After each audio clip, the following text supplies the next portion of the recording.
The following has been developed by state and provincial agencies in association with the Agency for Instructional Television. Together, serving education.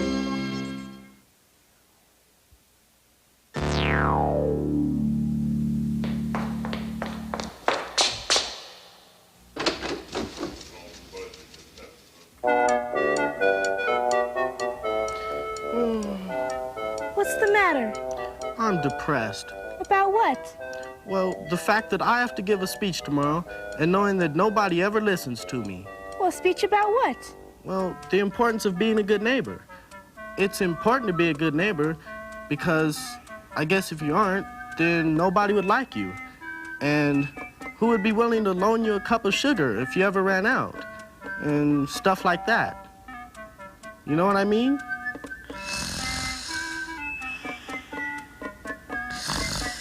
I'm depressed. You've probably never had people fall asleep while you were talking, although it has been known to happen. But you probably have asked yourself at one time or another, how can I get people to listen to me? It's an important question because if nobody's listening, it doesn't do much good to speak. It doesn't matter if you're giving a speech to hundreds of people or a small group presentation. Here are Darlene and Joyce on their way to science class. What's up? It's end of the year review time. You aren't having group presentations by any chance? How did you know? Lucky guess. What's your subject? I'm doing rocks. How lucky can you get? She draws an easy subject like rocks. She even brought some local rocks to show to the class. What's your subject, Darlene? Comets. Like, you can't get much harder than comets. Even scientists don't know what they are for sure. Do you have a visual aid, too? A what? Visual aid like Joyce's rocks.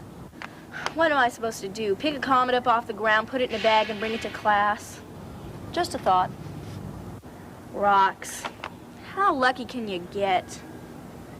What the heck kind of a rock is this, anyways? Sandstone, but most of the rocks found around here are igneous. Igneous means a fire.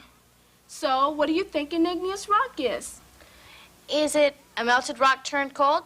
Right, like from a volcano. Igneous rocks were once molten, but when they cooled off, they became solid.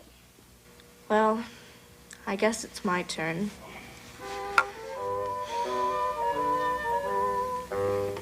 My topic for the end of the year review is comets. Well, nobody knows what comets are exactly. Some really famous comets are Halley's Comet and Bennett's Comet. Most scientists think they are frozen gas and metal or something. People used to be afraid of comets, like in the olden days.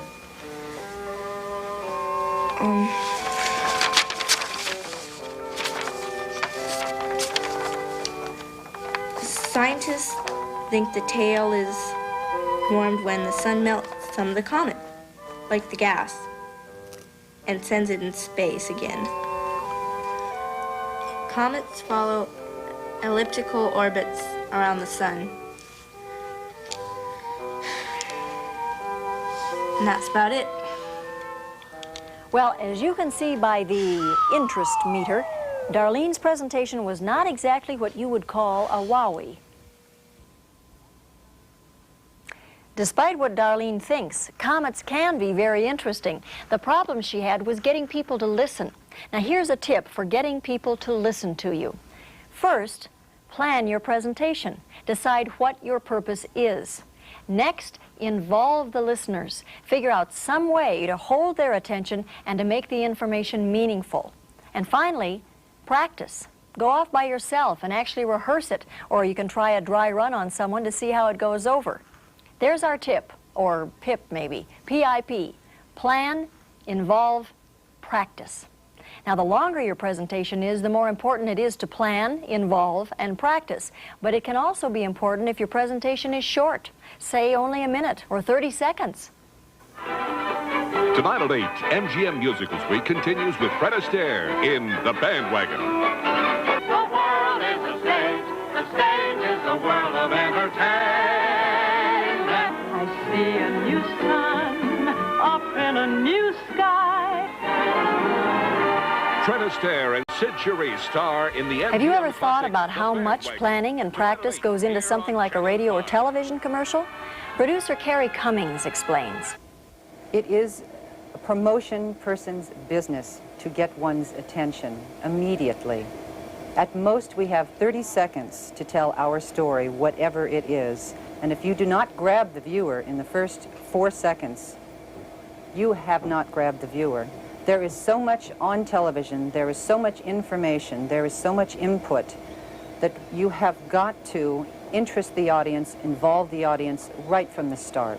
Dedicated to service, Rome lays his very life on the line. Barely skirting disaster, he dodges bullets, speeding cars, and Jenna Rollins. Tonight at 8 here on Channel 5. Okay, Larry, not so cutesy on the title at the top. Okay. The end was fine. Okay. Throw me a quick level. Real fast. A level? Yeah. Tony Rome on the prowl. There's no safe... I think one of the most important elements is rehearsing. It's the only way to get a good performance. I like to go over the scripts with the announcer, and we will rehearse by running the spot itself, the piece of videotape. The announcer can take a look at what he's reading this over, and we work on inflections. And oftentimes, the more one goes over something, the better performance you get. You become more comfortable, your timing gets better. And slate. Tony Rome, 50-18, 30 seconds tonight at 8. In 4, 3, 2, 1. With Tony Rome on the prowl, there's no safe place for a crook to hide.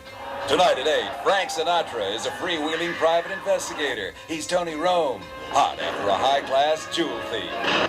Are you sure you're working hard enough? Dedicated to service, Rome lays his very life on the line. Barely skirting disaster, he dodges bullets, speeding cars, and Jenna Rollins. Do you really care?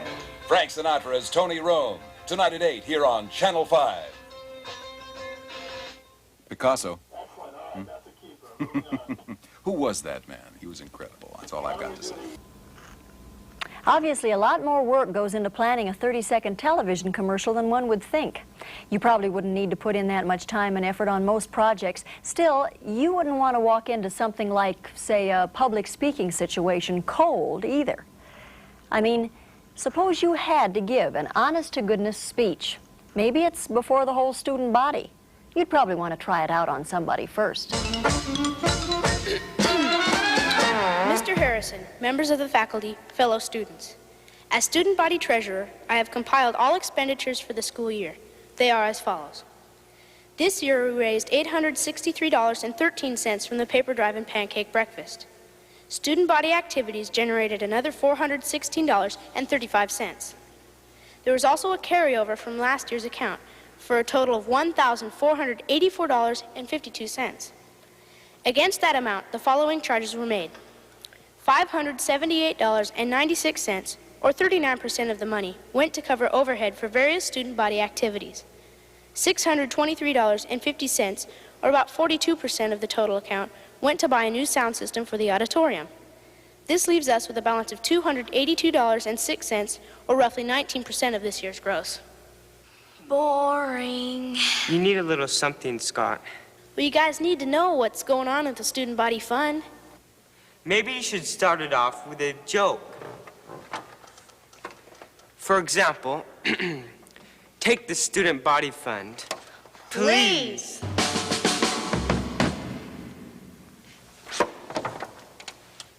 How about a visual aid? You could take this dollar bill, divide it, and show how the money was used. No, a dollar's too small. I've got a better idea. Stay here, I'll be right back.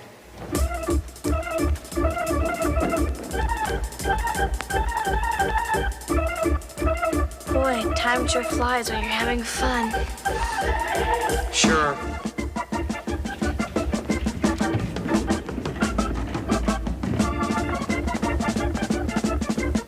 Wow, where'd you get that at? I made it out of plywood over at the wood shop. They're bound to sit up and pay attention when you bring that thing out on stage. Well, this represents the entire Student Body Fund for this year. $1,484.52. This is how the money was spent. 42% went for the new sound system in the auditorium. 39% went for the overhead for student body activities. This leaves us with 19%, or $284.06 left in the account. Boy, was that clear. Just one question. How did you get all the way over to the wood shop, cut that out, and get back here so fast? That was easy. The hard part was waiting for the paint to dry. My joke was better. Well, that's a matter of opinion. But the idea was good. The coin should help keep the audience involved in what Scott has to say. And believe it or not, Jeff's idea of a joke wasn't bad either. It often helps to start off with a joke or an anecdote. That helps to get the audience involved right at the beginning. Of course, Scott didn't realize those things until Sally and Jeff gave him some feedback on his presentation. And that by itself is good enough reason to practice a presentation in front of someone first. For instance, if Darlene had tried out her presentation on someone before she came to class, she might have realized that it needed a little something. Let's give her a second chance. Let's assume Darlene has done some planning, figured out some way to involve her audience, and has practiced her presentation ahead of time. Oh, Darlene, where are you going? As if we didn't know. To science class. It's end of the year review. And your subject is comets. That's a hard one. Well, the hardest part was finding a way to make all those facts mean something to everyone. And what's in the ice chest? What ice chest? This ice chest on the television here. That's not an ice chest. That is a comet chest. My topic is comets. Boy, that's pretty hard. Well, not really. I went through my notes and looked up a lot of facts and summarized them on a piece of paper.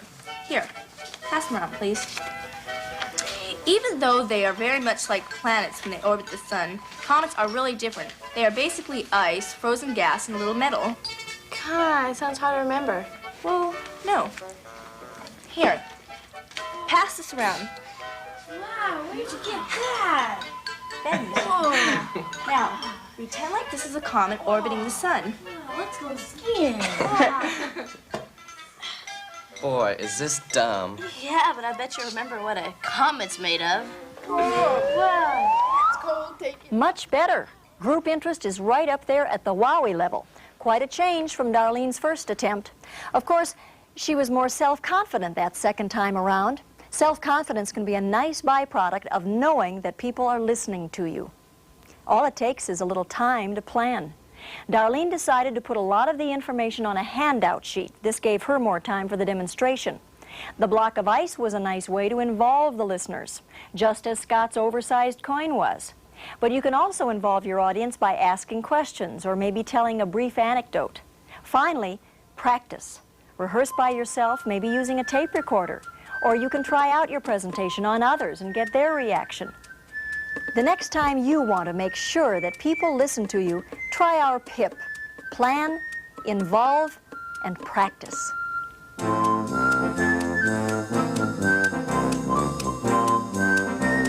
This series was produced by the Tom Eberheim Company through the facilities of KRMA and KOCE TV under the supervision of the Agency for Instructional Television.